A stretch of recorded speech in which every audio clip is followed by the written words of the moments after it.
Yokai Mina! Di video sebelumnya, gue udah ngasih tahu spoiler One Piece chapter 1111. Tapi itu baru spoiler singkat doang. Nah, gimana spoiler lengkapnya? Kuy, langsung aja kita bahas bareng-bareng. Tapi sebelum lanjut, jangan lupa bantu tekan tombol like, komen, dan subscribe ya.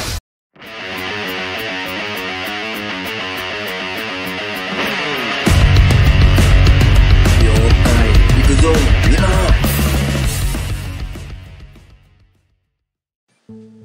Chapter 1111 nanti akan memiliki judul Perisai Matahari.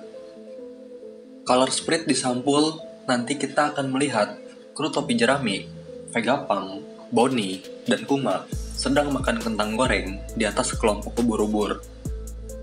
Vegapunk berada di dalam robot kapal selam, dan Bonnie menggunakan penampilan anak kecilnya yang asli.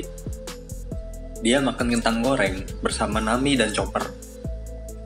Chapter dimulai dengan Marcus Mars yang memecahkan penghalang Labu Fest dan masuk ke dalam. Zoro versus Lucci telah berakhir. Di sini Lucci udah nggak bisa bergerak, namun dia menolak untuk jatuh. Jinbe pun menggunakan jurus baru, Fishman Karate, yang disebut Gosen Mai Gawara Shuto atau 5000 tembakan batu bara untuk mengalahkan Lucci. Kemudian Jinbe membawa Zoro bersamanya untuk bertemu dengan kru yang lain. Marcus Mars kemudian tiba di tempat Lucci berakhir setelah serangan Jinbe. Setelah terkena serangan Jinbe, Lucci pun kembali ke bentuk manusianya. Di sini terlihat Lucci mengajukan permintaan kepada Mars. Lucci berkata, "Saya ingin meminta Anda untuk mengampuni nyawa Kaku." Dan Mars menjawab, mungkin sulit, karena aku tidak akan memperhatikan serangga apa yang akan aku injak. Beralih ke sisi Luffy. Dia sangat senang menyapa Dory dan Brogy. Dory dan Brogy bertanya kepada Luffy mengapa dia tiba-tiba terlihat seperti dewa yang dikenal di antara para raksasa. Luffy pun cuma pelangap-pelongo karena nggak ngerti apa yang mereka bicarakan. Sanji pun sudah menyuruh Dory dan Brogy untuk membawa Luffy ke bagian belakang pulau. Buset deh, berani juga nih si Sanji nyuruh-nyuruh raksasa. Di bagian ini, kita bisa melihat peta dengan lokasi terbaru dari semua karakter di pulau tersebut dalam versi Chibi. Semua kelompok menuju ke kapal bajak laut prajurit raksasa. Setelah mereka menemukan Luffy, Dory pun meniup trompet untuk memberi tanda mundur kepada semua raksasa di pulau Egghead. Melihat topi jerami dan para raksasa hendak kabur, Warkuri pun menyerang mereka dengan raungan Housoku Haki yang kuat. Auman Warkuri begitu kuat sehingga mata, topi, pakaian, kecuali celana, dan bahkan bekas luka di dada Luffy terhempas dari tubuhnya. Kayaknya panel ini bakal kocak banget sih. Brogy terkejut melihat apa yang terjadi pada tubuh Luffy.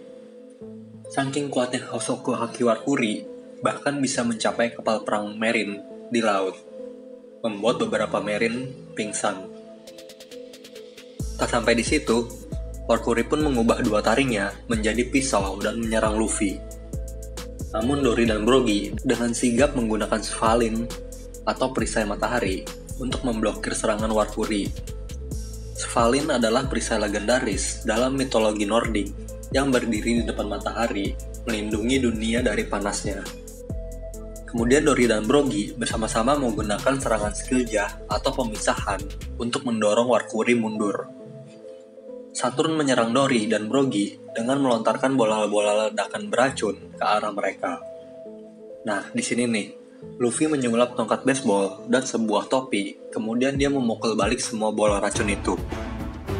Bola racun itu menyebabkan ledakan besar yang melahap Saturn, Warkuri, dan Jupiter. Gila, Luffy nyerang 3 Gorosei sekaligus. Luffy, Dory, dan Brogy berlari saat ketiga Gorosei tersebut mulai pulih. Luffy berkata, mereka tidak mengalami kerusakan lagi, mereka pasti abadi. Dory dan Brogy pun menjawab, kami belum pernah mendengar ada kekuatan atau ras yang bisa melakukan hal itu. Kemudian kita melihat gambaran dari semua kelompok yang menuju ke kapal bajak laut prajurit raksasa. Kelompok Boni tiba lebih dulu, tetapi mereka melihat Vice Admiral Pomsky, Guillotine, dan Red King sudah menunggu mereka. Kembali ke Marcus Mars yang sampai di ruangan tempat York berada, di dalam laboratorium. Dan Mars bertanya, di mana ruang siaran Vegapunk? Nah, setelah ini, kita melihat seorang admiral terkapar nggak berdaya. Kizaru masih terbaring di kapal perang Merin, sambil menutupi mata dengan lengannya. Merin pun berkata, "Kizaru-san, tolong biarkan kami mengobati luka-luka Anda."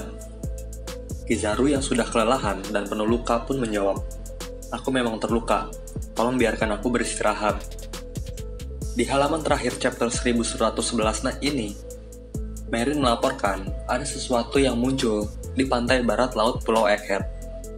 Merin berkata, "Laporan masuk, ada sesuatu yang jauh lebih besar dari raksasa telah muncul di pulau ini." Akhirnya, setelah sekian chapter, kita bisa melihat robot raksasa kuno bangkit sepenuhnya, berdiri di tengah pulau, dikelilingi oleh api. Tapi sepertinya, api itu tidak mempengaruhinya. Robot kuno pun terlihat menggumamkan sesuatu. Kata-kata pertama yang diucapkan robot kuno adalah, "Maafkan aku, Joy Boy." Dan chapter pun berakhir. Dan setelah chapter ini, Oda Sensei pun memutuskan untuk mengambil libur selama 3 pekan. Oda Sensei sedikit was-was dengan kesehatannya setelah menerima berita meninggalnya mangaka Dragon Ball, Akira Toriyama. Kita doakan semoga Oda Sensei sehat-sehat terus biar One Piece bisa sampai tamat ceritanya. Amin. Yokai, itu dia spoiler lengkap dari manga One Piece chapter 1111 nanti.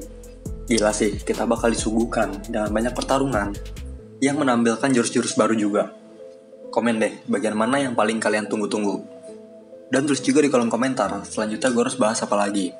Jangan lupa untuk tinggalin jejak kalian di like, komen, dan subscribe channel ini biar semangat gue gak kendor bikin video untuk kalian. Dan jangan lupa untuk klik lonceng notifikasi biar kalian tahu kalau ada video terbaru dari Onar Anime. Sekian dulu video kali ini, bye-bye. Arigatou datte ba yo. Thank you.